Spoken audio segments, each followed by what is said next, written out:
श्री स्वामी समर्थ. गुढीपाडवा आणि नवीन वर्षाचं स्वागत करून नैवेद्य, घरातील देवपूजा ही सर्व कामं आवरून आम्ही मैत्रिणी दुपारच्या वेळी जिजामाता नगरला पोहोचतो.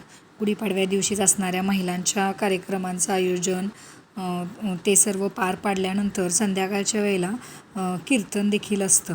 स्वामींच्या प्रकट दिनाचं औचित्य साधून गेली 3 वर्ष झालं जिजामाता नगरमध्ये कीर्तनाचं आयोजन केलं जातं. गेल्या वर्षीही हरिभक्तपारायण श्री गणेश महाराज डांगे यांचंच कीर्तन होतं.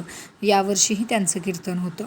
ते बघण्यासाठी आम्ही सर्व मैत्रिणी तयार झालो आणि इथं तुम्ही बघू शकता खूप महिला वर्ग आणि मागच्या बाजूला पुरुष मंडळी बसलेली आहेत. अशा प्रकारे छान असं कीर्तन पार पडलं.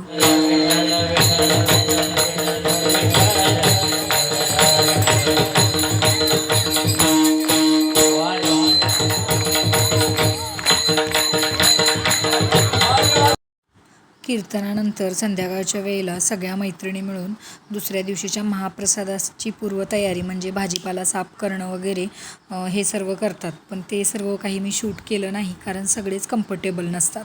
कीर्तन झाल्यानंतर आलेल्या कीर्तनकारांसाठी जेवणाचा वगैरे पण कार्यक्रम होता.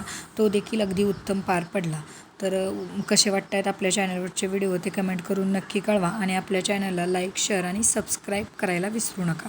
धन्यवाद.